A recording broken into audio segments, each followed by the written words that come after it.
Worldwide, we're looking at approximately 350 million people with diabetes. There's no question that we're in the midst of a diabetes epidemic. Right now, 1 in 3 Medicare dollars is spent in the care of people with diabetes.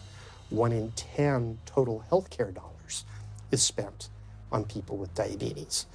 There's no question that this is a major problem. What in particular is the correlation with the diet and diabetes? I'm not going to get into that. Into diet? No.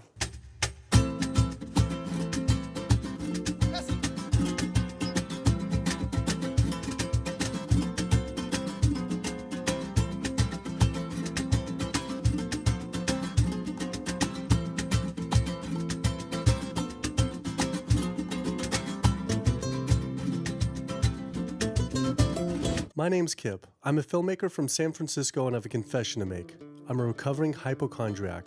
Like so many of us, I have a family history of diabetes, heart disease, and cancer. My dad had his first heart bypass at 49, his second at age 50. My grandpa died young from diabetes complications, and both my other grandpa and grandma died of cancer. I was always paranoid that I would also get one of these diseases. Like any good hypochondriac, WebMD Symptoms Checker was essentially my browser's homepage. Even in my teens, I took Metamucil every day and a daily aspirin. I read all the latest self-diagnosis books, I ate every multivitamin I could get my hands on, and I was obsessed with bodily functions. I followed all the large health organizations' recommendations for preventing disease. I exercise regularly, don't smoke, don't drink soda, get enough sleep, reduce stress, and grew up eating what I thought was a healthy diet. Until... World Health Organization this morning has classified processed meat such as bacon and sausage as carcinogenic, directly involved in causing cancer in humans. Processed meat is clearly linked to an increase in cancer. Hot dogs or bacon could be just as dangerous as smoking cigarettes. The World Health Organization had looked at over 800 studies from 10 different countries, finding a direct link to consuming processed meat and cancer. Just one serving of deli meats daily increases your risks of colorectal cancer by 18%. I had no idea that what we ate affected cancer rates, but I never felt like I had eaten a lot of processed meats until I realized that processed meat includes hot dogs, bacon, sausage, salami, ham, pepperoni, cold cuts, and deli slices, basically everything I grew up eating. The World Health Organization classifies processed meat as a Group 1 carcinogen, the same group as cigarettes, asbestos, and plutonium, and classifies red meat as a Group 2 carcinogen. Was this like I had essentially been smoking my entire childhood? If processed meats are labeled the same as cigarettes, how is it even legal for kids to be eating this way? I thought this was new information, but many of these studies have been around for 50 years. I couldn't believe I'd been eating processed meats virtually my entire life and was just now finding out how dangerous they are. Why hadn't I been hearing about it from the American Cancer Society, the largest cancer group in the nation? When I went on their website, I was shocked to see that none of this information was featured on their homepage. But even more shocking, on their Eat Healthy page, they actually encouraged eating Group 1 carcinogenic foods like processed turkey and canned meats. This is after the World Health Organization reviewed over 800 studies definitively linking processed meat to cancer. Thank you for calling your American Cancer Society. My name is Sam. I'm a cancer information specialist. How may I help you today? Hi, I was calling because I was wondering why you all recommend people to eat processed meat on your website, which the World Health Organization has classified as a Group 1 carcinogen, which is in the same class as tobacco smoking, asbestos, and plutonium. This would be like a lung association having a how to roll your own cigarette section on their website. It's kind of the same thing. But let me just place you on a brief hold because He wasn't able to answer my questions and said someone would get back with me. I had always been concerned about cancer because both my grandma and grandpa died of cancer. I wondered if things would have been different had they known the link between diet and this terrible disease. In the US, 1 out of every 4 deaths is from cancer. Oh, sweet. American Cancer Society rep confirmed an interview this week. So we just went in for the interview with the American Cancer Society rep, and the security guard said there's no interview scheduled. So I went into my phone, and it turns out last night, after I told her that the interview is going to be about the correlation between diet and cancer, she said she could no longer do the interview. After repeated emails asking why she was declining my interview to simply talk about diet and cancer, she stopped responding altogether. Why would an American Cancer Society rep not want to talk about this? I was, however, able to connect with a growing movement of doctors who are willing to talk about the link between the standard American diet and disease. And it goes beyond just cancer. I took my old trusty van, Super Blue, once again out on the road. 2/3 of adults are now overweight or obese, and we have an epidemic cascade of debilitating disease that's overcoming the country. There's no way we can sustain the current style of care with the epidemic that we're creating with our diet and lifestyle choices. The diabetes, the arthritis, the heart disease, the dementia, the obesity, the cancers are affecting about 70% of deaths. All the data is that those 70% of deaths and morbidity are largely lifestyle related and preventable. Most kids by age 10 in the U.S. already have fatty streaks in their arteries, the first stage of atherosclerosis leading to heart attacks, strokes. Here in American medicine, we operate from the disease model.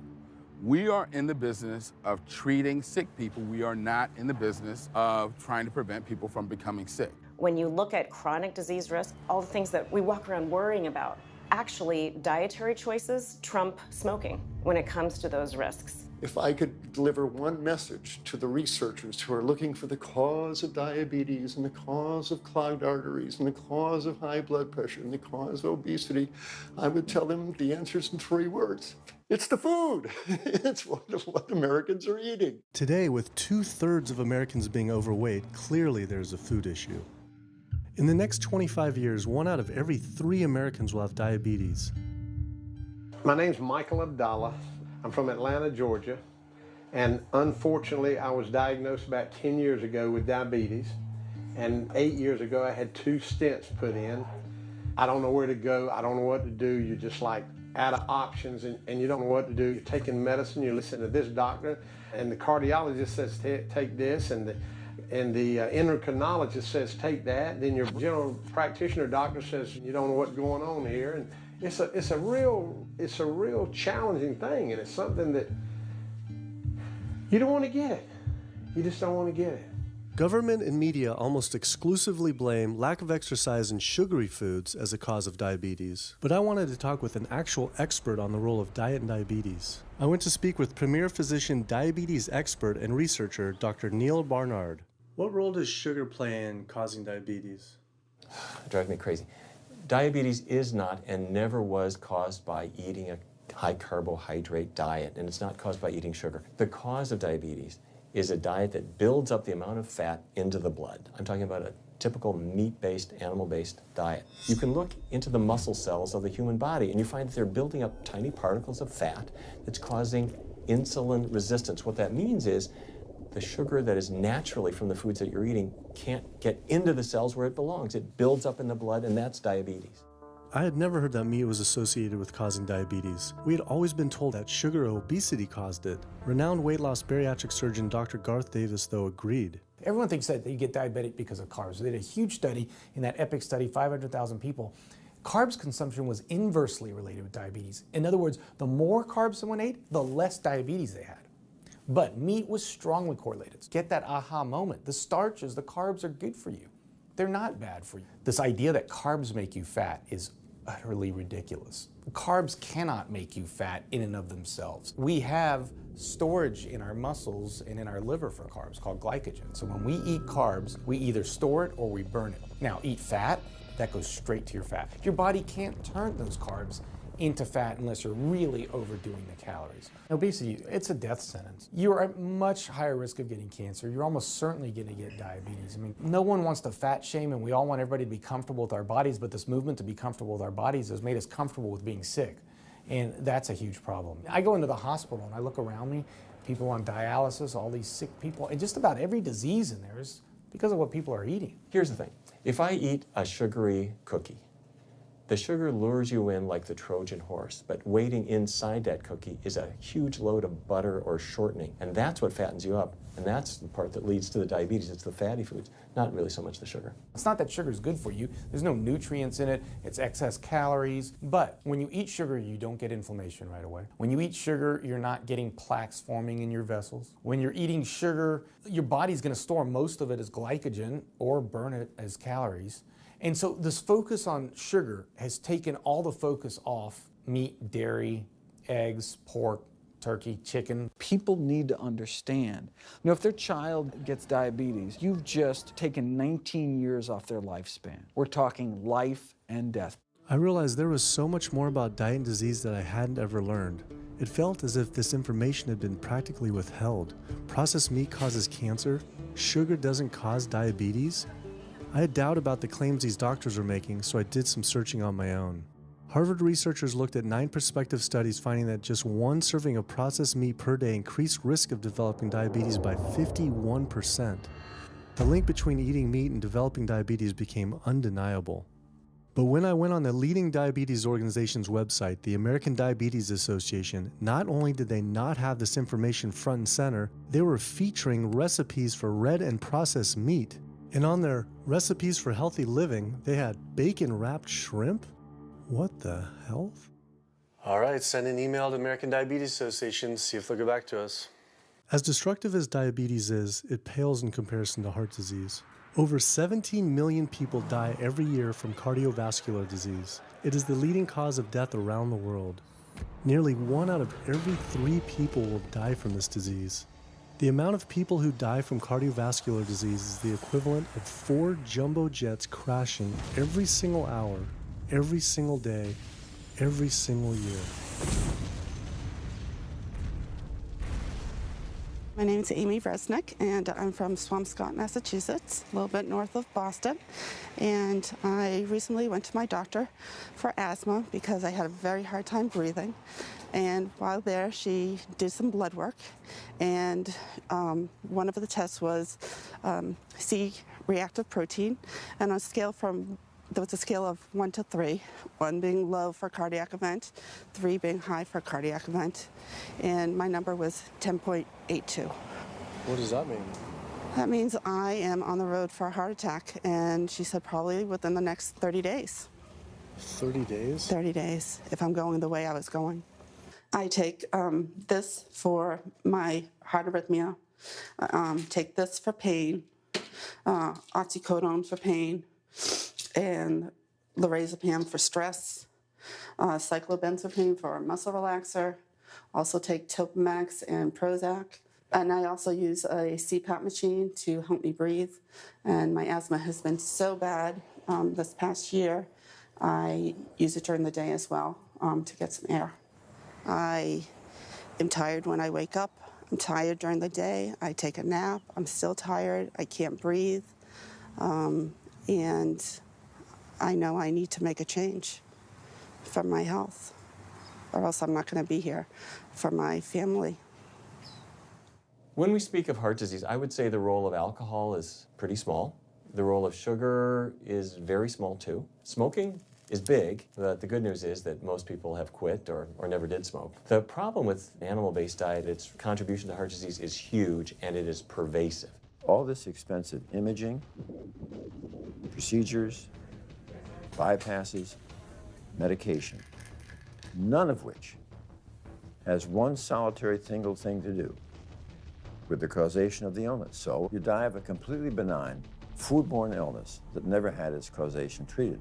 When we eat these kind of dead meat bacteria toxins, within minutes, you get this burst of inflammation within your system such that you basically paralyze your arteries. You get this stiffening of the arteries, their inability to relax normally in half. So it's not like decades down the road eating unhealthy, there'll be some damage. No, we're talking damage right then and there within minutes of it going into our mouth. Many people are given the diagnosis of Alzheimer's disease when it's not true Alzheimer's at all. The vast majority of people suffer dementia due to their tiny blood vessels in their brain clogging up and their nerve cells being shortchanged of oxygenated blood. And guess where that blood vessel dementia comes from? Those little tiny arteries are clogging up from that steady stream of fat, cholesterol, etc. It's really quite clear from the standpoint of cancer and the standpoint of cardiovascular disease that animal protein plays an enormous role. Is chicken better? It's a question of whether you want to be shot or hung.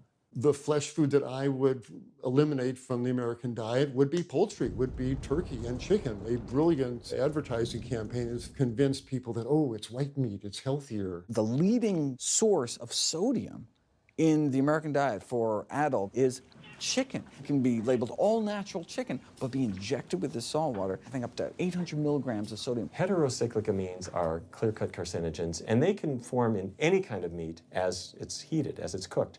But by far the biggest source is chicken. We sent researchers into fast food and family restaurants. Not only were there carcinogens in every single restaurant, but we found them in every single chicken sample that we took. If somebody brings their family in and they're buying a bucket of chicken, nobody tells them that there are carcinogens. If you're selling carcinogens to people, you've got to warn them that they're in there. But the American Cancer Society encourages people to switch from red and processed meat to chicken. Why would the American Cancer Society tell people to switch from eating one carcinogenic food to another when a Harvard University study showed that men with prostate cancer who eat large amounts of chicken increase their risk of the disease progressing 4 times? The #1 dietary source in America of cholesterol is chicken because of the volume of chicken. You know, chicken's become grilled chicken and organic chicken. It's machismo, but it has nearly as much cholesterol per gram as red beef. So just on sheer volume, it's the #1 source. Yeah, eggs being close behind. I'd never really thought about eggs much. I just thought of them as a standard part of a healthy diet. But then I found a study suggesting that eating just 1 egg a day can be as bad as smoking 5 cigarettes per day for life expectancy. The yolk of a hen's egg is the most concentrated glom of saturated fat and cholesterol. It is made to run a baby chicken for 21 days with no outside energy. It is pure fat and cholesterol. And when we put that into our bloodstream, it coats our red blood cells. Our blood gets thicker and more viscous. It changes our hormone levels. It raises our cholesterol levels. There's nothing healthy about eating the yolk of the egg. But I thought cholesterol and saturated fat wasn't an issue anymore. You know, these saturated fat studies that have come out trying to vindicate saturated fat, this is a campaign by the dairy industry, right? #1 source of saturated fat is dairy. It's not meat. 2008, the global dairy industry got together at a meeting and explicitly, read their agenda, was to neutralize the negative impact of milk fat by regulators and medical professionals, unquote. So what did they do? They funded studies. The main study that started the whole saturated fat media craze was funded by the National Dairy Council. The egg industry similarly funds studies that confuse consumers by making claims that eggs don't negatively affect heart function. That is, only when compared to eating a McDonald's sausage McMuffin? So what they're really saying is that eating eggs is just as bad as eating a McMuffin. When you eat foods like beef or steak or a processed meat, a hot dog, you're not just getting saturated fat. You're also getting other additional toxins that are in that food. There's heme iron, carcinogens, processing chemicals. This is all a lot more complicated than just looking at saturated fat. You know, the strategy is not on making their products any safer. The strategy is to just try to confuse the public, to introduce doubt. You know, there's a famous tobacco industry memo. It's called "Doubt is Our Product." That's all they had to do. They didn't have to convince Americans that smoking was healthy, right? They just had to introduce doubt. Then they would win. If there's just enough controversy, people kind of throw up their hands, I don't know what to eat. Confusion is their game. I really don't think people thought what they ate led to heart disease. They think, oh, it's genetic, my parents had it. And I don't think people really think that what they ate led to diabetes. I think, oh, my parents had it, I was gonna get it. And certainly cancer, they don't think that way. People have bad lifestyles that they've inherited environmentally. They've been exposed to a certain way of eating and living that they've carried on into their adulthood, passed on to their children. That is why they go on to develop the same diseases that their parents and grandparents may have had before them. But it is not inevitable. Even if you have a genetic predisposition, doesn't mean it's going to necessarily manifest. And what determines whether it manifests or not may be those epigenetic variables, the things that you can control, the environmental factors, the dietary factors, the lifestyle factors. So we can actually change the expression of genes, tumor-suppressing genes, tumor-activating genes, by what we eat, what we put into our body. So, you know, even if you've been dealt a bad genetic deck, you can still reshuffle it with diet. I had always thought that I would develop heart disease at a young age because both my dad and grandpa had heart attacks. I was taught that they were genetic, but their heart attacks probably had less to do with genes and more to do with their diets high in meat. That's why when I went on the American Heart Association's Heart Healthy Recipes page, I could not believe they had an entire section on beef recipes. This was just like the American Cancer Society encouraging eating Group 1 carcinogens on their site. Meatloaf, pork loin, steak on your recipe list? Are you kidding me? It's like this menu is trying to give people heart attacks. At your website, we noticed heart healthy recipes, and we were kind of bewildered by why there's a bunch of recipes on a whole section on beef recipes, and there's also a section on egg recipes when there's such a strong link between beef, red meat, and heart disease. I honestly don't know because I don't do that, I guess. That's not what I do. Another organization rep that wasn't able to answer my questions, but he said that he'd have someone get in touch shortly. I was, however, able to talk to the president of the American College of Cardiology, Dr. Kim Williams. So the American College of Cardiology is a 47,000 member and growing organization with a dedicated mission to reduce heart disease and to improve patients' lives. And if you look at the incidence of hypertension and diabetes and mortality in men, they actually get reduced as you go higher and higher in terms of how much you restrict animal products. What about fish? So fish is a little different. You've got the 4 worries, which is PCBs, mercury, saturated fat, and cholesterol. And the cholesterol is all over the place. You can hit tuna in water, that'll be almost less than a glass of milk, to salmon or tilapia, which is higher than a pork chop. If you look objectively at fish, what you find is they've become essentially mercury sponges. And that's why in many parts of the country they warn you, don't have more than so many of these fish a week because it's getting too much mercury can kill you. Fish are eaten by bigger fish who are eaten by bigger fish, and these pesticides and herbicides bioaccumulate in the fish flesh. And these big fish, including the salmon, which people think is the healthiest fish, truth is the amount of pesticides and herbicides in the flesh of these fish are shocking, and they have estrogenic and cancer-promoting properties in them. They'll say, well, but don't sardines have less concentration of toxic waste product than other ones? Something being less toxic doesn't make it healthy. It just makes it less toxic. Farmed fish is by no means healthier. All the antibiotics that these animals have to be fed, similar to chickens and turkeys kept in confinement. These fish get infections. They get fungal infections, they get bacterial infections. You've got to feed them antifungals, antibiotics, and these substances accumulate in the fish flesh as well. I always knew that pollution was bad for our health, but I had never thought about the environmental pollutants affecting food.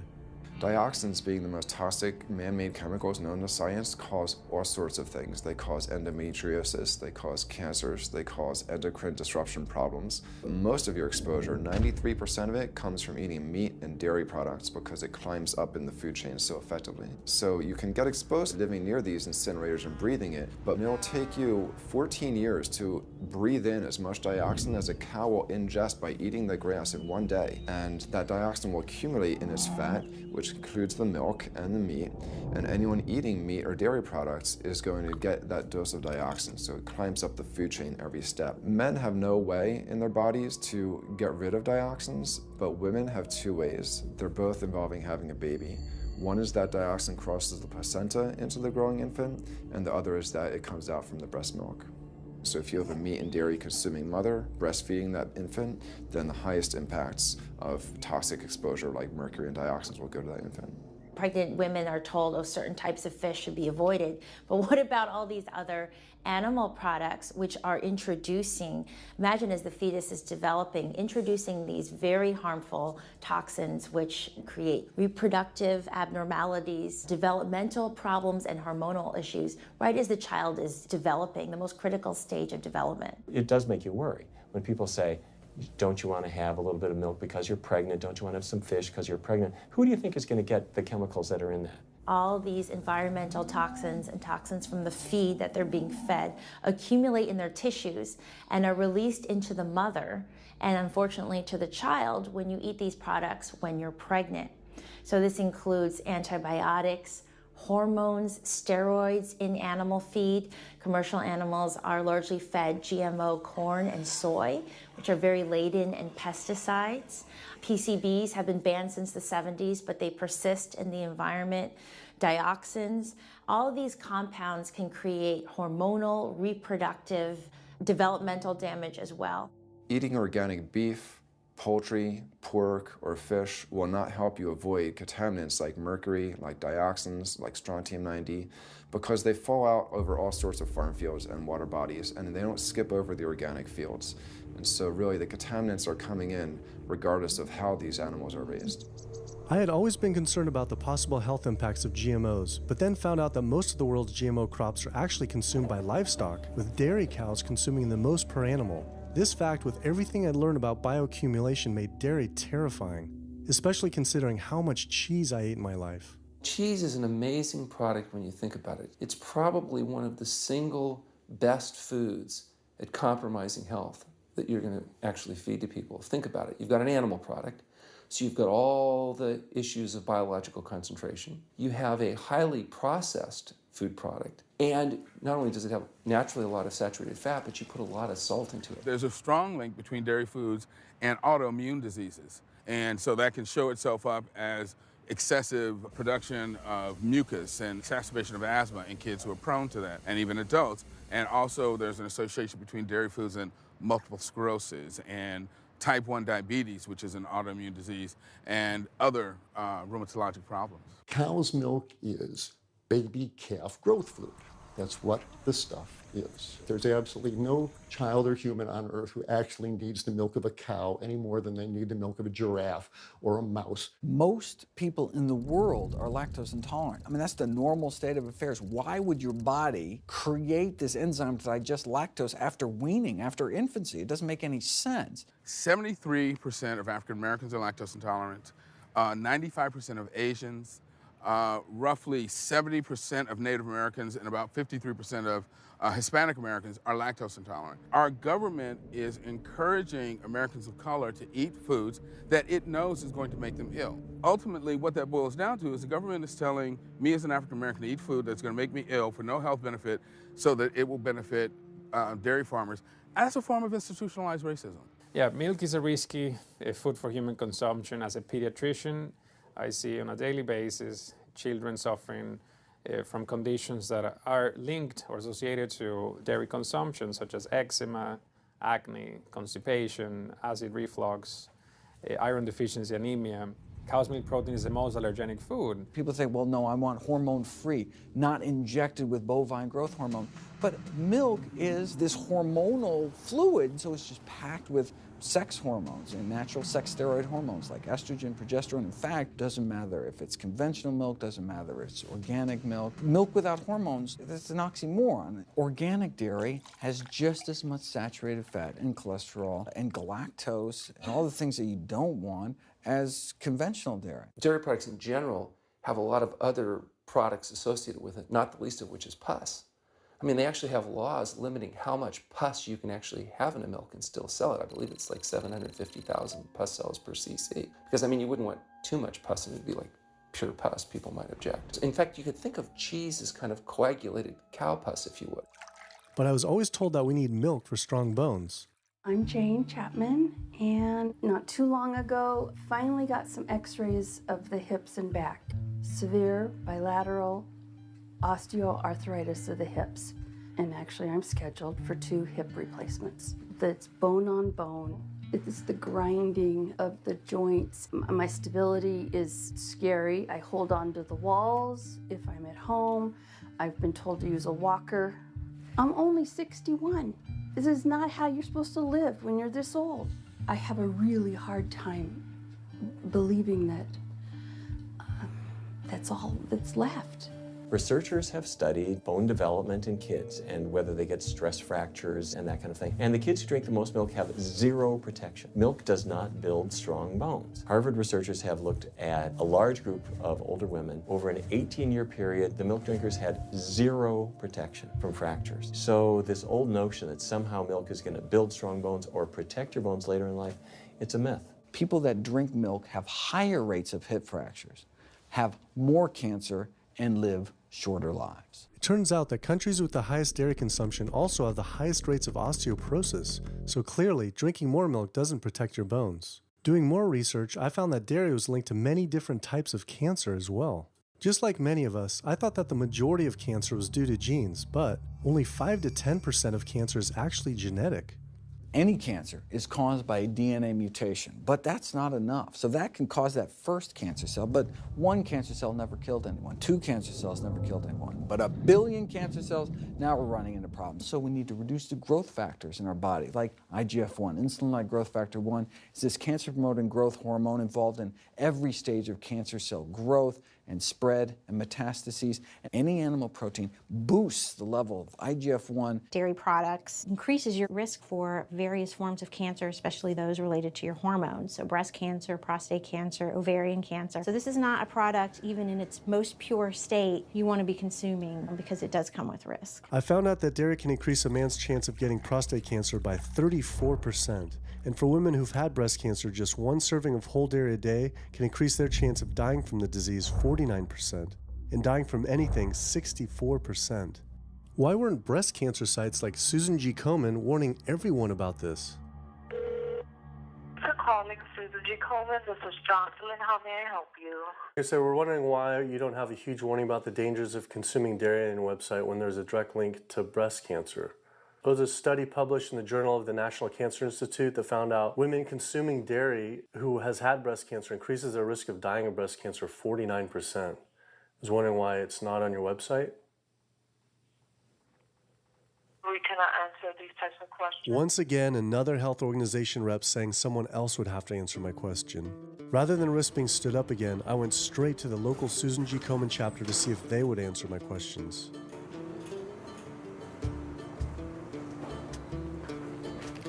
They didn't want to answer my questions in person either, and told us to stop filming, but promised they would connect me to the national office directly. Susan G. Komen's Pink Ribbon campaign had done a lot to raise awareness for breast cancer, although it was confusing to see pink ribbons on dairy yogurt containers. Breast cancer can be prevented with a healthy diet and lifestyle, but we're not. We're talking about pink ribbons and putting all the money into research for the cure. I, for one, know that I would want my daughter, my mother, me, I want to focus on not getting to that point, and that's where I would like to see more energy and effort put. I had been a hardcore cheeseaholic virtually my entire life, despite the risks, but like so many others, I seem to have been addicted to it. It turns out that the casein protein, that's the main protein in dairy products, and particularly in cheese, it breaks apart in the human digestion to create what are called casomorphins, casein-derived, morphine-like compounds that go to the brain, and they attach to the very same receptor that heroin attaches to. Don't get me wrong, they're not as strong as that, but they are strong enough to make you come back again and again and again, despite the fact that you're gaining weight, you're more unhealthy than you've ever been, but that cheese just calls out to people. Casomorphin may play a role in SIDS, and sudden infant death syndrome, may play a role in autism. This is one of the reasons why we don't want infants drinking milk from cows. Human breast milk has 2.7 grams of casein per liter, compared to 26 grams per liter for cow's milk. That's practically 10 times more. No wonder it's so addictive. This talk about addiction made me think about all the drugs animals are fed. I went to the headquarters of the Center for Food and Safety, the nation's leading FDA government watchdog group, to see how concerned we need to be about drugs in our food. So that we know of, there are at least 450 different drugs that are administered to animals, either alone or in combination. These drugs are given to animals for a variety of reasons, very, very few of which are actually beneficial to consumer health. We've got drug companies that work real hard to make sure they can sell lots of drugs to people raising cows, pigs, and chickens. The pharmaceutical industry sells 80% of all the antibiotics that it makes in the United States to animal agriculture. Antibiotic residues are found in meat, other antimicrobials are found in meat, there has been ractopamine found in meat, there's been hormones found in meat. So right there you're talking about 4 different drugs. It could be, in the same piece of meat.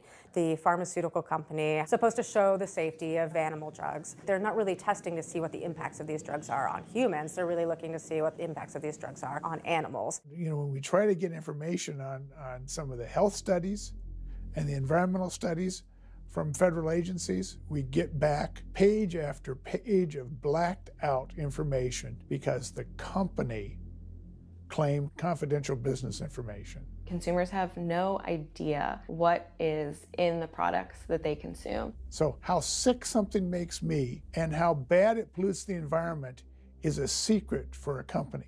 In the animal agriculture industry, as in the tobacco industry, these companies really have a vested interest in making sure that the public doesn't have information about their effects and what risks are really posed to consuming them. You have this system where animals are living in their own waste. They're living next to animals that are sick or even dead, and they're stuck in cages with these animals. The bacteria tends to spread, so that the pathogens that are being created in these filthy conditions are breeding resistance to antibiotics, and the public are becoming exposed to those. We already have people dying from salmonella and other things that you eat. We're having about 3,000 people die every year in the United States. That's more than the number of people that were killed in 9/11 in the Twin Towers in New York.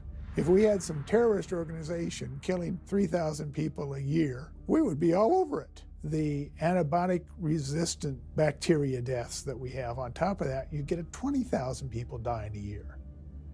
That's 7 9/11s every year. Can you imagine if that many people were being killed by some terrorist group in the United States every year? We would find them. You know, the World Health Organization has said we're nearing a post-antibiotic era in medicine. You'll be at risk in minor surgeries to have a fatal infection. You'll be at risk going to the dentist if you have a tooth extracted. Or it'll be like Civil War medicine. You get an infection in your leg and you cut your leg off. So you have this very dangerous situation. By crowding these animals in, they become a perfect engine for generating a new flu virus that can come out into the community. If you lived near a swine spray field, not even the CAFO, but the waste disposal field, you were 3 times more likely to have a MRSA infection. You can't see how it impacts the average person's life in Duplin County, North Carolina, and not be a little upset about it. From an environmental standpoint, from a community standpoint, from all other aspects, North Carolina, we're in a state of emergency. We've already had bouts of swine flu, or H1N1 as they prefer to refer to it. That particular swine flu incident was originated on a farm here in North Carolina. There's approximately the same number of hogs in North Carolina as there are people. Between 8 to 10 times the amount of feces is produced by a hog, an adult hog, as compared to an adult human. 10 million pigs in North Carolina produce the waste equal to 100 million humans.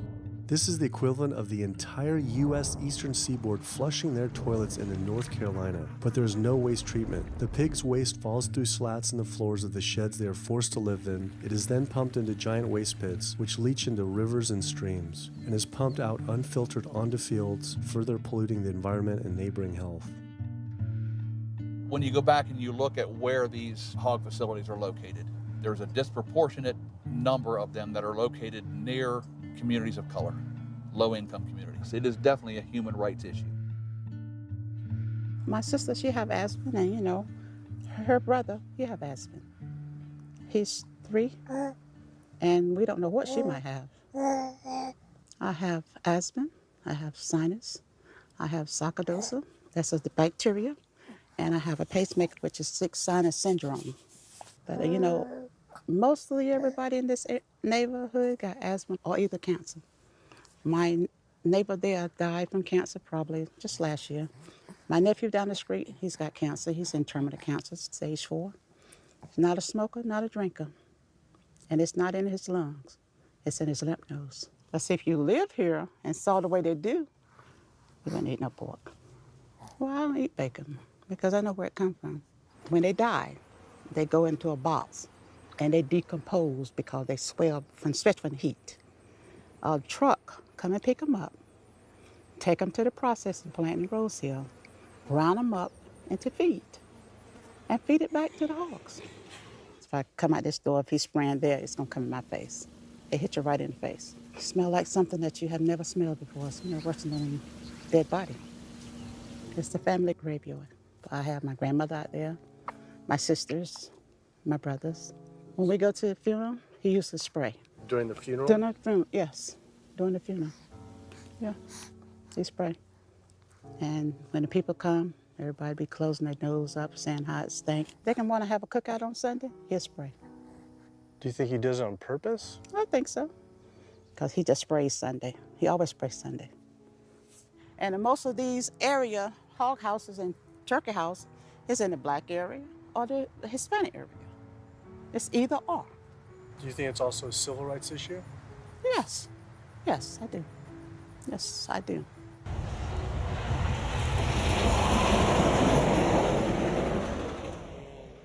There have been times in the past that I have gotten ready on the Sunday, gotten ready to go to church and come out, and the smell was so strong that I had to go back and regroup because it got in my clothes and I just couldn't go to church smelling like hogs, you know. I just couldn't do it. So I don't think the government cares. They care more about cooperation than do people, individuals. And they're going to keep on. They're going to put more chickens in this state. This is the feast season. You're in capital of the world right here in North Carolina. My state. Look, there's a blue line stream right here come into my property almost, and the Contentney Creek right here. I've seen that blue line stream now filled with feces and urine from that hog pen, and they can say, well, we feed the world. They're not interested in feeding the world. They're interested in making money. You take the money away from them, they'll let the folks starve. Because if you want to feed the world, you can feed the world with more corn, using corn and wheat and stuff like that, and you can meat. Meat is a luxury item. When we're doing things that hurt other people, we're wrong. But a lot of good people will sit there and eat bacon knowing that it's causing someone else to be very unhappy. I woke up the next morning to find the Burden River had experienced another massive fish kill from the pollution running off hog farms. Tens of thousands of fish were washing up on shore. All this talk about health, I realized that I was only focused on personal health. But health started to mean so much more to me. It was about health of my family and our communities. I couldn't under good conscience support an industry that I knew was harming others. Pollution from animal agriculture isn't just an issue in North Carolina, though. Raising animals for food produces more greenhouse gases than the entire transportation sector. It is a leading cause of rainforest destruction, species extinction, ocean dead zones, and freshwater consumption.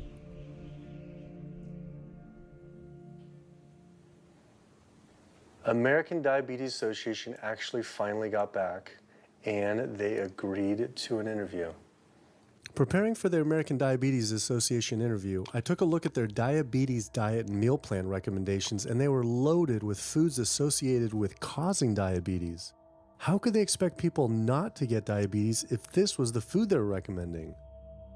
And then, I saw multiple peer-reviewed studies published on the National Institute of Health website showing that a low-fat, plant-based diet was more than twice as powerful at controlling and even reversing diabetes than the ADA recommended diet that included meat and dairy. Well, the mission of the American Diabetes Association is to identify a prevention and a cure for diabetes. But in the meantime, to improve the lives of all people who are affected by diabetes. And what's the best way to prevent this? For type 2 diabetes, it's unclear. We can't prevent type 2 diabetes in everybody. When we're doing the research, we came across a lot of studies that said that you actually could potentially cure or reverse diabetes with a purely plant-based diet. I don't believe there's sufficient evidence to demonstrate that. How does it compare to the ADA diet that you recommend? We don't recommend a specific diet. We recommend healthy eating. The one that's on the website. We recommend healthy eating. Do you have a whole list of exact day-to-day, the meal plan, the whole meal plan? All they are selections of foods to consider. We do not have a diabetes diet. But with that selections, that you consider that plan compared to a plant-based plan? No one's done that study. We found actually some studies, that a 74-week study found that low-fat vegan diet versus the ADA plan in type 2. I think we're done here. I'm not gonna get into an argument about. Oh no, I was just wondering the studies of if this is true or if it shows that. Any diet works. Any diet works if people follow it. But if it's a diet that's not the proper diet, like if anyone follows a diet that they eat I can't tell you what a proper diet is. I can tell you what an improper diet is. So then we can talk about the good diets. I'm not sure why. I'm not going to get into that. Into diet? No. Why not? If that's where you want to go with this, I'm sorry, I'm not the person that you should be talking to. And why is that, though? If that's what you want to get into, I'm not the person you need to be talking to. Who do we talk to about diet?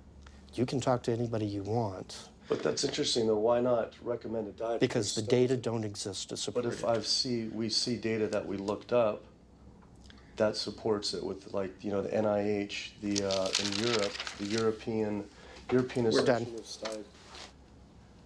We're done. I'm sorry. I'm not going to get into that argument with you. No, it's not an argument. I'm not going to get into the argument. Why is it an argument? It's just talking about in European study of diabetes and other places that have studies, why... There are lots of studies. Why is it even an argument? There are lots of studies in the literature, many of which have never been replicated or, frankly, are wrong. That's why we do peer review, okay? The European Association of Study of Diabetes has been peer reviewed? Or I don't know what study you're referring to, and in the absence of being able to see that study, I'm not going to comment. I could show it to you. I'm sorry, I don't have the time for that. I just don't understand why it's an argument, though. Okay.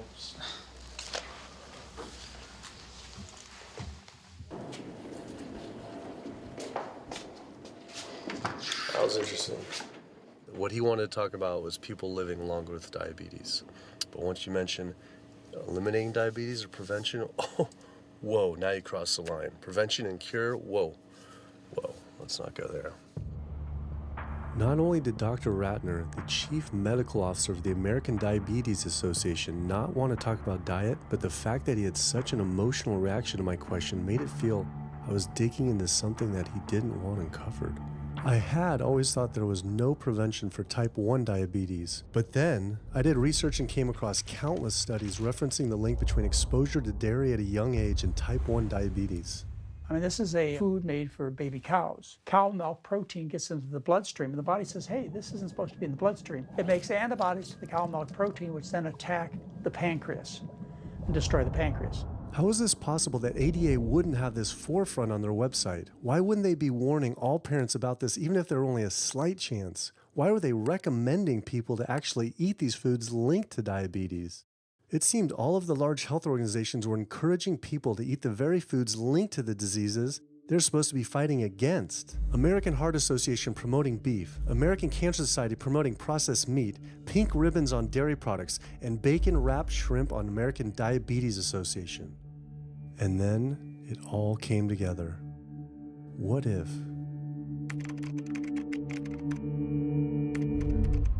And there it was. The American Diabetes Association was taking money from Dannon, one of the world's largest dairy yogurt producers, Kraft Foods, makers of Velveeta processed cheese, Oscar Mayer processed meats, Lunchables processed kids meals, and Bumblebee Foods, makers of processed canned meats. American Cancer Society was taking money from Tyson, one of the world's largest meat producers, and Yum Brand, owner of Pizza Hut, KFC, and Taco Bell. Susan G. Komen was supposed to be fighting breast cancer, was corporate partnering with KFC, Dietz Watson Processed Meats, and Yoplait Yogurt. And the American Heart Association was probably the most disturbing of all, taking hundreds of thousands of dollars from the beef industry, poultry, and dairy producers, and millions from fast food and processed food manufacturers. Every single one of these organizations was taking money from meat and dairy companies that are associated with the causes of these diseases. This would be like the American Lung Association taking money from the tobacco industry. I was sick of not getting answers, so I went to the headquarters of these organizations myself. We have to speak to someone in person. There's millions of people dying from the foods that they're recommending people to eat. I wanted to find out why Susan G. Komen had accepted $35 million from Yoplait when their products can increase a woman's chance of dying from breast cancer 49%. And ask American Cancer Society if taking money from KFC and Tyson was the reason they promote eating meat. But every one of these organizations declined to be interviewed. What's really sad is that we cannot trust information from these leading health organizations like the American Heart Association, the American Diabetes Association, because they are taking money from the very industries who are causing the problems that they're supposed to be helping to prevent. So that makes the truth something that you are not going to be hearing, as far as nutrition goes, from these organizations. Well, that would be the end of their funding, that would be the end of their jobs, that would be lawsuits, they would bring the entire catastrophe down upon their heads, and they would essentially disappear as organizations. This one time I got invited to a charity fundraiser for the American Diabetes Association, and I showed up and they had a whole buffet and it was all just animal products. I remember like a big thing of barbecue chicken. And I was like, I stormed out. I said, like, serving chicken at a diabetes event is like serving alcohol at an AA meeting. It just doesn't make sense. We had scheduled to film an interview with a prominent surgeon, but before we could get inside the building, the hospital's media relations manager stopped us. Actually, I understand that Dr.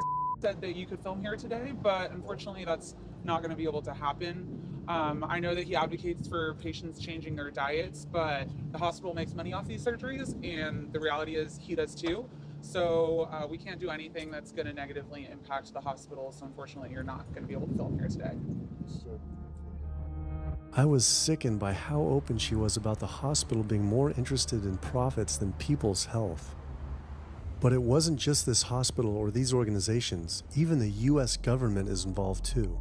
Every 5 years, the U.S. Department of Agriculture creates dietary guidelines for Americans. The committee who writes these guidelines has been made up of individuals who have received money from McDonald's, the National Dairy Council, the American Meat Institute, the National Dairy Board, the National Livestock and Meat Board, the American Egg Board, Dannon, candy and sugar companies, Coca-Cola, and Anheuser, just to name a few, which means we are getting our dietary recommendations from the very industries that are killing us. And when the USDA, makes a pyramid or a power plate every 5 years for the American public, they're going to guarantee that on that plate are going to be foods which, when consumed, will result in millions of Americans perishing. The USDA, which is supposed to be protecting us, has two missions. It's supposed to protect us, and it's supposed to protect the producer. And guess what? When those two come head to head, they usually choose the producer.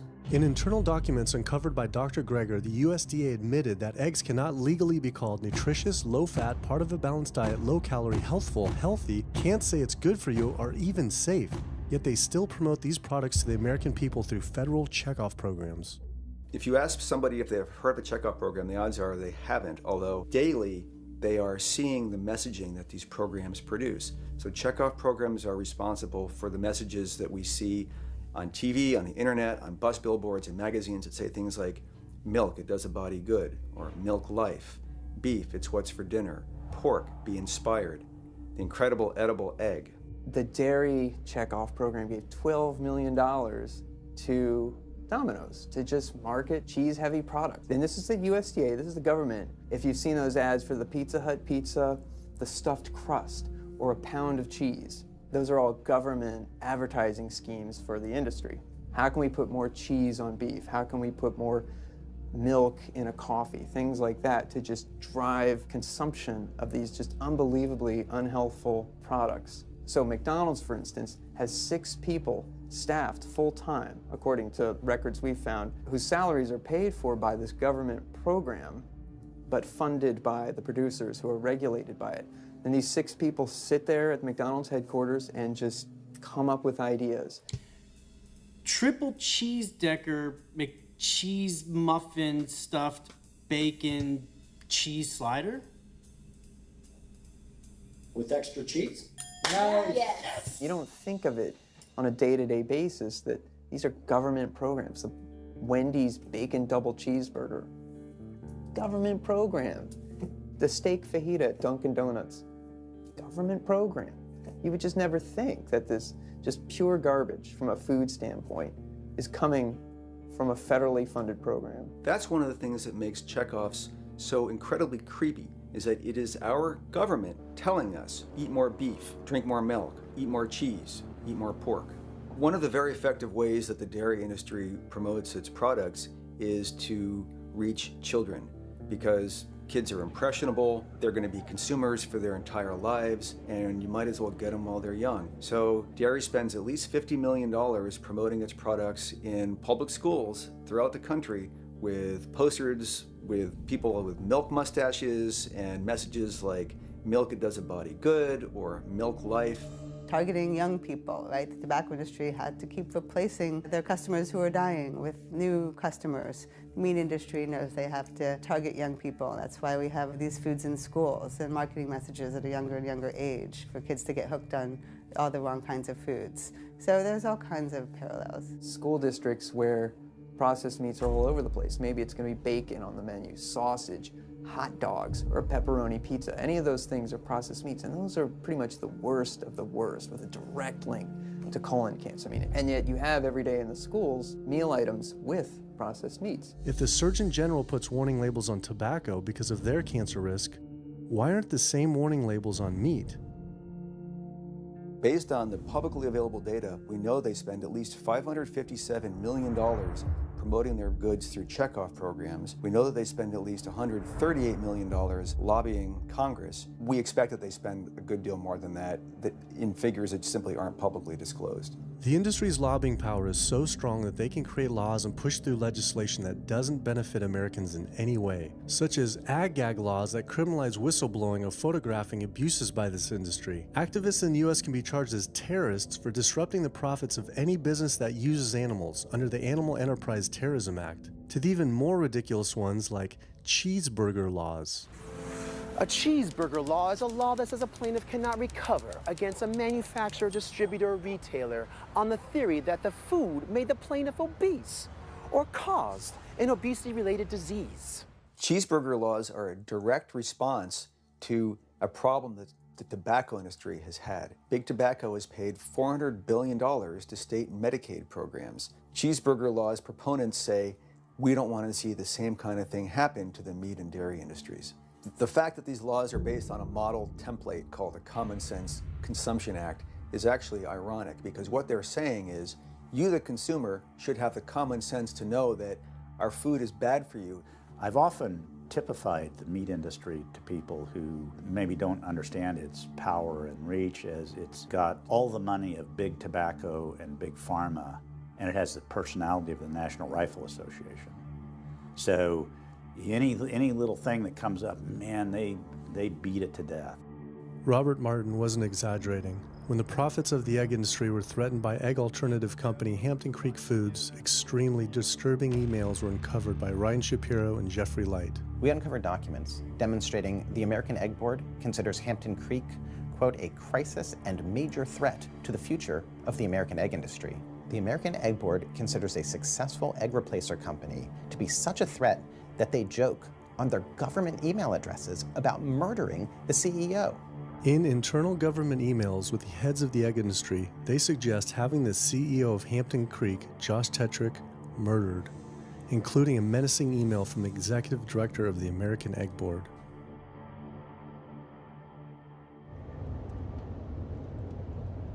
The meat producers don't have to pay for the heart disease or the environmental destruction or any of the other externalities, as economists call them, that their products cause. You know, then there's the whole pharmaceutical aspect of it, and the fact that there's a very strong pharmaceutical industry and lobby that has a huge stake in preserving the status quo. And these chronic diseases, these are the cash cows of the pharmaceutical industry. You have a $5 billion stent industry. Do they ever want to see that go away? We've got a $35 billion statin drug industry. Do they ever want to see that go away? I'm talking about the pharmaceutical industry effectively controls what doctors are told. Most research isn't put into prevention, it's put into the medication that we might use for that particular disease.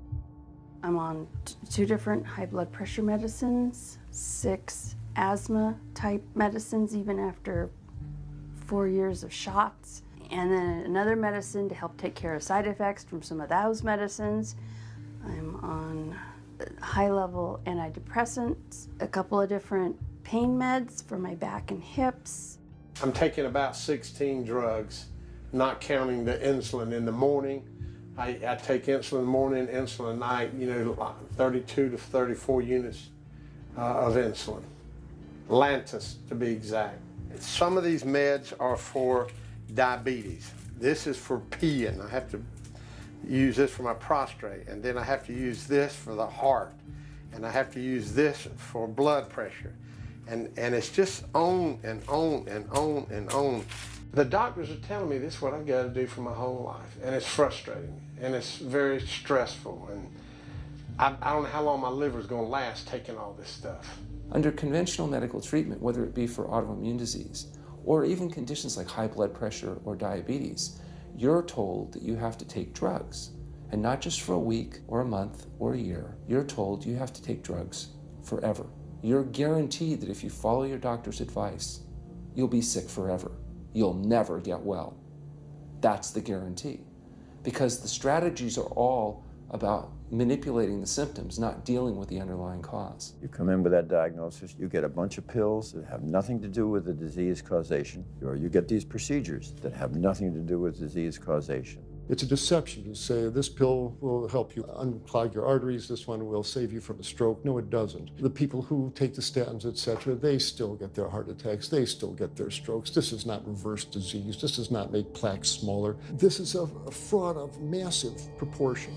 In the U.S., treating chronic disease such as heart disease, cancer, and diabetes is a $1.5 trillion industry. That's the GDP equivalent of the 10th richest country in the world. I went back and dug deeper into the health organization's funding, and there it was again. These organizations were accepting millions of dollars from pharmaceutical companies that are making billions of dollars from the very same diseases these health groups are supposedly trying to end. It seemed like a major conflict of interest, unless ending these diseases isn't really the goal. The pharmaceutical industry spends more money on lobbying than any other single industry. Just like animal agriculture, they are so powerful they write their own laws that have had activists imprisoned to silence them. Government's in bed with anyone that gives them the most money, which is the pharmaceutical industry, which is the animal ag industries. Like, they are pumping the government full of money and resources, and in return the government's giving them what they want: subsidies, imprisoning activists that go against them. And I think it's quite telling that these industries are working so hard and spending so much money to criminalize people for simply taking a picture, for simply recording what's going on inside of these facilities and making it known to the public. They're behind walls.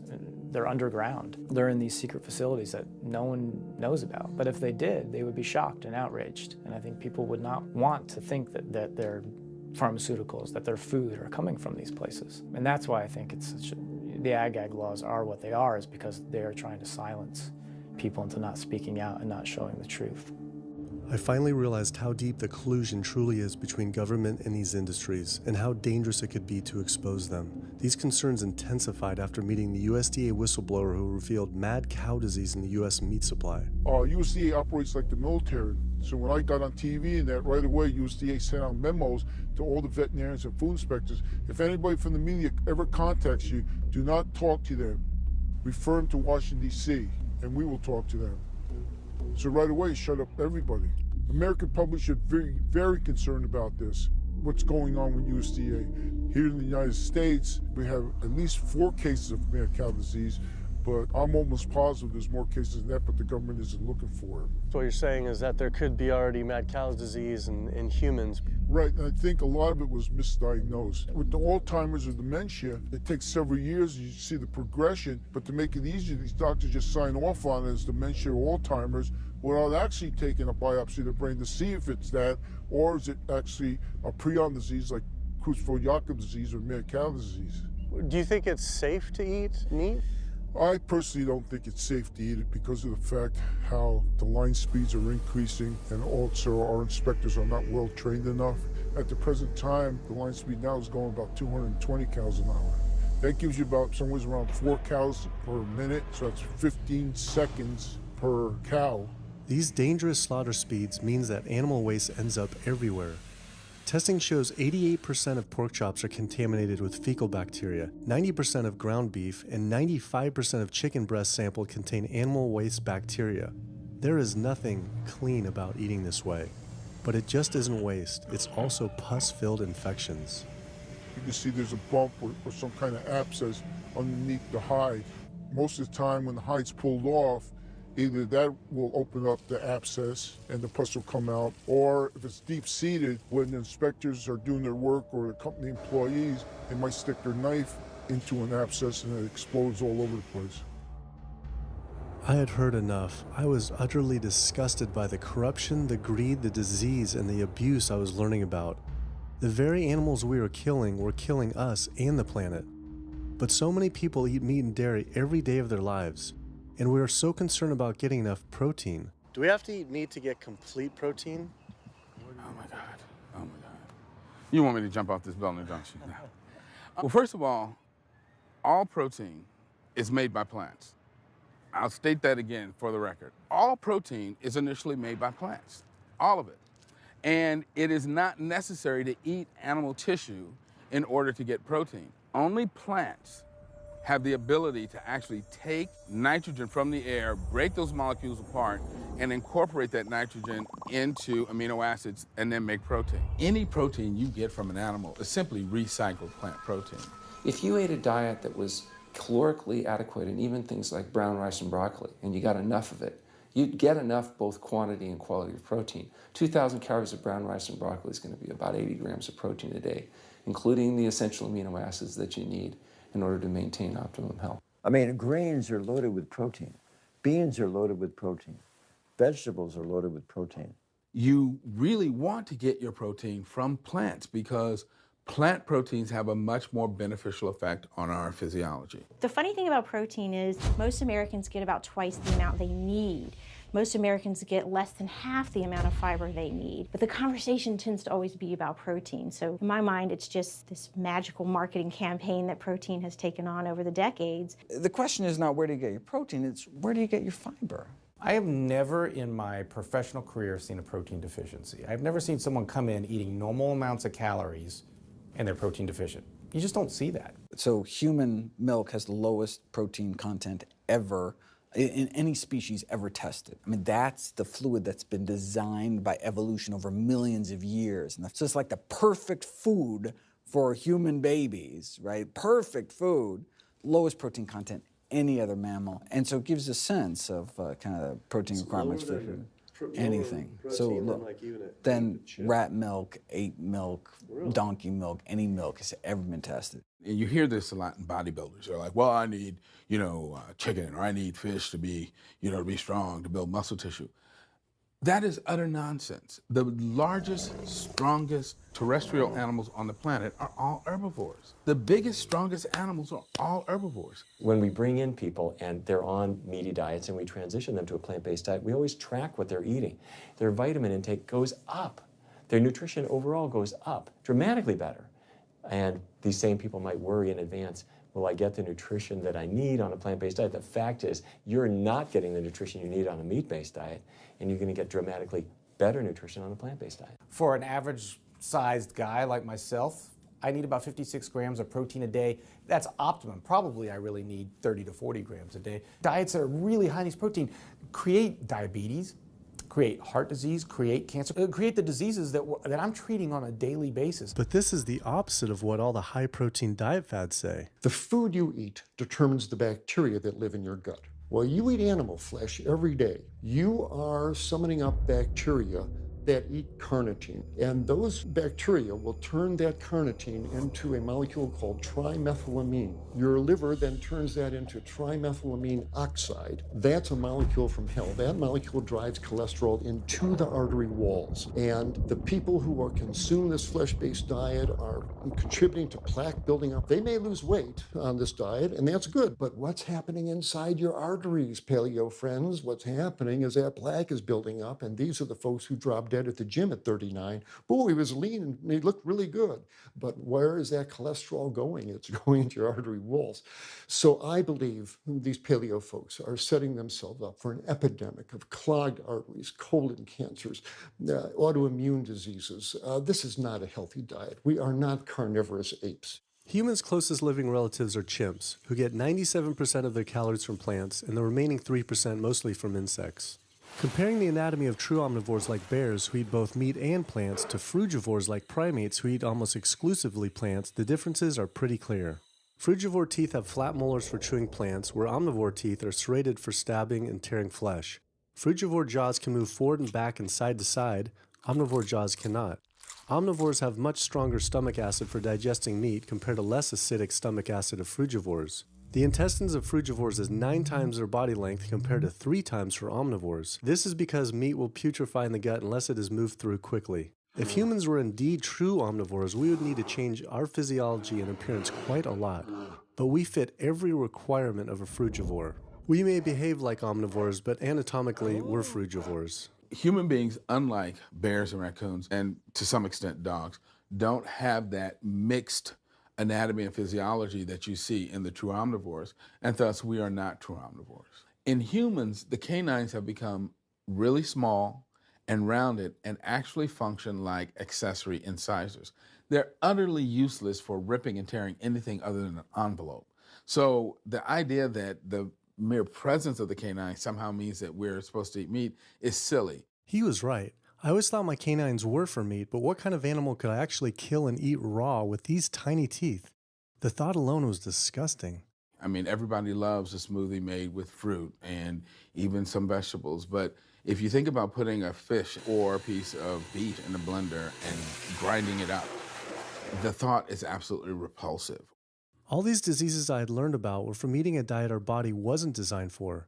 What would happen if we started eating a diet our body actually was designed for? The data is crystal clear that you can stop and reverse heart disease with plant-based diets, scientifically shown. I've seen it in my own patients. People who adopt low-fat plant-based diets can actually reverse their heart disease, and that literally means watching the plaque start to go away, something they didn't think could happen. My experience with patients is, and those studies show, that when people adopt a fully plant-based diet, their cholesterol levels plummet within a few days. And if you do blood tests in a couple of weeks, you'll see dramatic improvements. Yes, your numbers are going to look great within a week or two. Your cholesterol can come crashing down. In fact, if you're on medications, your doctor may have to pull off your blood pressure medication so your blood pressure don't drop too low because it can work too good. Like that, the side effect is not having to take drugs. In a groundbreaking study published by Dr. Esselstyn following patients suffering from cardiovascular disease, 99.4% were able to avoid major cardiac events by going plant-based. Because it's not just heart disease. It's hypertension,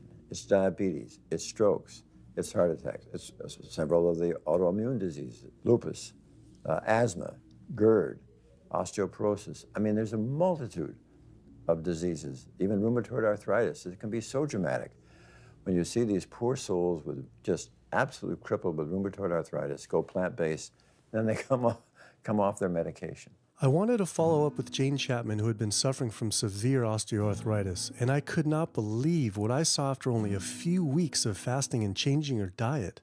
So it's so amazing to see like this only a few weeks later. I know. From going from the walker, needing wheelchair assistance at the airport, to strolling down the street, enjoying the fresh air, the sunshine. 2 weeks. It's all it took, 2 weeks to get off all the meds and start to feel the inflammation just kind of drain out of the body, where the movement was much easier. Just a lot of healing occurred very, very rapidly just by doing the right things for your body. When you're treating diseases with drugs, you know, there's one drug you take for cholesterol, a different class of drugs you take for high blood pressure, different class of drugs you take for diabetes.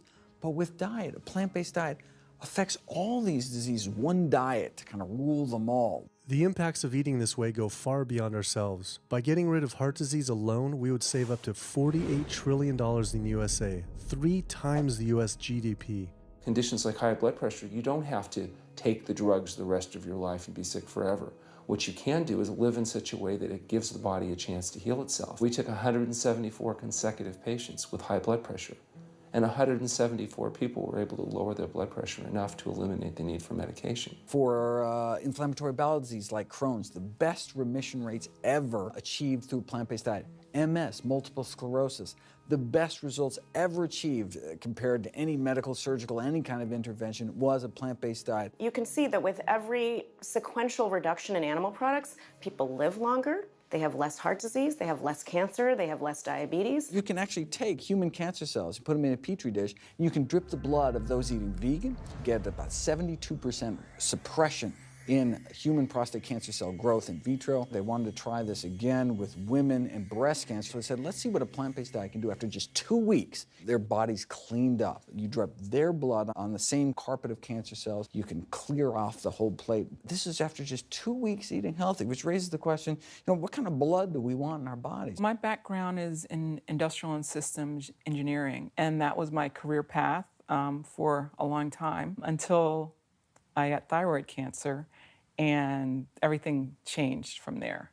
I decided that I wanted to try alternative methods and treatments rather than have surgery and have my thyroid removed, which meant I'd be on medication forever, and I didn't want that. I just started reading how a plant-based diet can heal the body, and it has worked for so many people. So I immediately just switched to a completely whole food plant-based diet. After a year, the cancer was completely gone, and my thyroid had shrunk to normal size, and I was completely free of that. This was tough to believe. Couldn't this all just be from eating healthier though, like no sugar? Turns out Dr. Walter Kempner from Duke University back in the 1940s was reversing some of our worst killer diseases with diet alone. And the diet he was using was not only strictly plant-based, but it was made up of white rice, fruit, and table sugar. And he was reversing diabetes, he was reversing malignant hypertension, reversing heart disease, the diabetic complications, reversing diabetic blindness. So these people basically had death sentences, went to him, and were given basically sugar, this horrible diet, but it was strictly plant-based. If this information had been around since the 1940s, why don't all doctors know this? We're not taught about the power of food in medical school. No one is taught that the changes that we make with our diet are probably the single most powerful thing we can do to determine our destiny. It trumps our genetics. Why isn't your doctor telling this? Odds are your doctor never learned any of this. In fact, there's even a bill introduced just mandating physicians get 7 hours nutrition training every couple years, just to kind of stay on top of it. And who came out against that? The California Medical Association. Even the family physicians, the surgeons, all the mainstream medical groups came out opposed. It's 7 hours. That's a lot, even if it's over 1 4-year period. So they're not just kind of neutral, but they're actually actively opposing nutrition education. Ironically, when patients come to doctors with questions, they assume that the doctor knows something about nutrition, and so it's kind of a double whammy that doctors haven't been taught much about nutrition. Why don't we hear about this from dietitians when nutrition is their entire specialty? Turns out the American Nutrition and Dietetics Association puts out nutrition fact sheets written by the industries themselves. The industries pay $20,000 per fact sheet and explicitly take part in writing them. So you can learn about eggs from the egg industry, and you can learn about lamb from the lamb industry. This would be like learning about the benefits of smoking from the tobacco industry. When people are eating meat, I think of it as a bit like smoking. It's sort of Russian roulette. You may not get diabetes, but your chances of getting diabetes, about 1 in 3. You may not get cancer, but your chances, if you're a man, about 1 in 2. A woman, 1 in 3. Your chances of gaining weight, 2 out of 3. It's not all diet, but most of it is. The best thing that you can do to make sure that you empty all those bullets out of the chamber and you're not taking risks with your health is to get the animal products out of your diet and eat healthy foods. I came to True North to help me with my asthma and to lose a little weight, and it's amazing. Just in 2 weeks of changing my diet, don't have to take any asthma medication, no antidepressants, no pain medication, no heart medication, nothing, no medications at all. And it's just incredible. I was taking Oxy and Advil, and I was taking 800 milligrams of Motrin 3 times a day just to get through the day because I was in so much pain. And now, nothing. Wow. Nothing at all. 2 weeks. 2 weeks, So 14 days. All that medication, you're completely off. Completely off everything. It's just been so frustrating to me because I went to so many different doctors for help, and I tried so many different medications to help me with my asthma, and nothing helped, and I was stuck on the couch for the last 10 months, unable to breathe. And now in 2 weeks' time, 14 days, I'm off my medication, and I can breathe, and I feel good, and I can walk. My life has changed, and it only took 2 weeks of a whole plant-based diet. That's incredible. Yeah. That is incredible. It really is. is. That's amazing. It really is. I feel so blessed and so good and just so happy to be doing this, and I'm hoping that I can be a role model for other people and not be pushy about it, because everyone's going to do it in their own time. But thank God my time is now. So. Thanks. Thanks. As powerful as Amy's story was, I knew for some, eating 100% plant-based would still seem extreme. I think there's this sense that everything's okay in moderation, right? But we haven't seen that moderation works. There really isn't a study that shows that by eating meat and eggs in moderation, you can actually turn your heart disease around and get better. But I know people who've given up meat and they felt sick. Yeah, it's unlikely that anybody's symptoms are caused by a dead, decaying flesh deficiency. The lack of highly processed animal food products in the diet is not going to be associated with the causal factor about why they're sick. There is going to be a reason why they're not feeling well, but that's not going to be one of them. So I've had people go vegan, and they come back to me, and they're like, I'm hypothyroid, and my doctor says I'm hypothyroid because plant-based diet makes you hypothyroid. I'm like, so what does your doctor tell all his meat eaters that are hypothyroid? Boy, what's an animal flesh or dairy that you can't get in plant-based? Cholesterol, heterocyclic amines, E. coli. You know, if you think about it, there is nothing in an animal-based diet that you can't get in healthier form somewhere else. The only other vitamin is vitamin B12. It's not made by plants, not made by animals either, made by little microbes that blanket the earth. So because the way we live in our sanitized world, unless you're eating bacteria-contaminated foods, we need to get a source of B12 from somewhere. And so the healthiest, cheapest, safest source is to get a vitamin B12 fortified food or vitamin B12 supplement, not to get it from meat and dairy. What about people who say they have to eat meat for their blood type or their genes? I mean, it's like I need meat because I'm a Capricorn, or I need meat because I have an A+ blood. I mean, it's like, what do you say? No one has to eat meat. I mean, there's no vitamin, mineral, nutrient that you can't get from non-animal sources. Valentine's Day, I decided to go vegan and give up all meat, which was never in my thoughts in a million years, but I've heard so much success from people that are vegan. And so I gave up all animal products whatsoever. I've lost 29 pounds. I've been able to cut my meds in half. I've been able to cut my insulin in half. And now I'm going for the moon. I'm going to cut it all out. In the last 6 weeks, we've just had 3 grandchildren. And my ugly face is going to be around to see them graduate from high school and college. I'm going to be here. My mission is to let everybody know you do not have to suffer from diabetes and cancer and heart disease because someone in your family had it or because the doctors are telling you this is what's going to happen. You can take charge of your health and have a positive outcome just like I did. The reason I'm so committed to this is, my grandmother had diabetes, and I didn't know what I know now about healing the body. And if I did, I feel like she could have lived at least a few years longer. And so it's in her honor that I do what I do. Because I could save someone else's grandmother, aunt, uncle, father from that, So I'm excited about getting the message out there. There's a common belief that eating plant-based is expensive. Not at all. It can be done in a very inexpensive way where you buy foods that are in season and you shop in the bulk bins, and that saves a lot of money. You can eliminate a lot of your expenses on your grocery bill by not buying meat and dairy because those things are expensive. Our meal plan for a family of 4 is $25 per person in the family. 2064 is your total. 2064, whoa.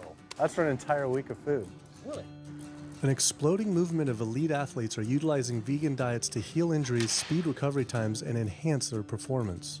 Before I was vegan, I was only bench pressing 315 like 5 times. Then after going vegan, I was doing 400, 425, 465, and I was like, oh my God, this is amazing. I'm vegan and I'm bench pressing 465 pounds. This is ridiculous. And as soon as I went vegan, tendinitis started disappearing. My strength in my right arm started coming back. High blood pressure was going down. You can't be strong and be dying on the inside. That's not strong. That's weak. That's really weak because yeah, you look big and strong on the outside. Yeah, big man. No, but your heart's crying for help on the inside. You're dying. I'm a professional parkour athlete, a two-time world freerunning champion, and more recently I got into Ninja Warrior, where I'm captain of Team Europe as we won USA versus the world. For something like Ninja Warrior and parkour specifically, you really need to have a good strength to body weight ratio. So I was carrying mass that I really didn't need. And when I went vegan, I lost 15, 20 pounds. I was more agile, I was more efficient, more stamina in my body. Just that extra bit of pop that I didn't have before, it just gave me that extra strength. So this is a very vibrant way to live. It can enhance you as an athlete. For me, 100% better athlete than I was before. It unlocked a whole new chapter of my training. The science is there, the health is there, the athletes are there proving that you don't need to eat dead animals to be strong, to be healthy. I started working out when I was 47 years old. All the muscles you see, I gained as vegan. I gained 15 pounds of muscles on my body, eating all plant-based vegan foods. All the aches and pains in my body, it just went away. Because I'm not ingesting so many inflaming foods, the acidic foods that animal products are. Gorillas, rhinos, and elephants, they all get their muscles and strength from eating plants. That's what I do. I travel all around the world for my surfing, and I've always been able to eat vegan. I feel like if you want something, you can make it happen. I just don't make any excuses. I would never not be vegan now that I know all the benefits and now that I know how it feels to be vegan. Every aspect of my life has been improved by adopting this lifestyle. I feel better, I perform better athletically, I sleep better, my energy with my kids is better, my focus at work is better, everything is better. My skin cleared up, kept myself trim for 9 years now doing this. All I can tell you is that I felt and I continue to feel better than I ever felt before. My friend Jason Lester and I were the first people to do this challenge called Epic 5, which entailed doing 5 Ironmans on 5 Hawaiian islands in under a week. An Ironman is a 2.4-mile swim followed by a 112-mile bike and then running a marathon, 26.2 miles after that. So we did 5 of those in a row on 5 different islands in a little under a week. Yeah. You almost die? Yeah. Where'd Didn't you die. So I guess the famous question, where did you get your protein in there? From plants. Like so many people, I was looking for excuses not to change my diet. But once I finally did, I felt liberated. Within days, I could feel the blood running through my veins with a new vitality. Within weeks, I felt a transformation throughout my entire body and mind. Not only could I survive on a purely plant-based vegan diet, I could thrive. I felt amazing. I competed in my first marathon in 6 years, training half the amount and beat my personal record by 23 minutes. Less than a month later, I did my first full Ironman. Although I could possibly get away with eating a little bit of meat and dairy without ill effects to my personal health, I could no longer willingly support an industry I knew was causing so much suffering to communities, families, and all life on the planet. A whole new world opened up. I felt whole again, connected to a greater sense of what true health is, and where true health doesn't end with me, but begins with us. If people adopted a plant-based diet, the changes we would see in our individual health, in our national health situation, and in this physical environmental world we live in would be so profound. I mean, today, you can say, I'm not going to eat that stuff anymore. It's one thing that I can do myself personally to make a difference. It will give you a greater sense of well-being and happiness when you know that, one, you're not destroying your health every time you sit down to eat, you're not promoting cruelty, and you're not damaging the earth. I don't want my gains to be at the detriment of the planet of other things.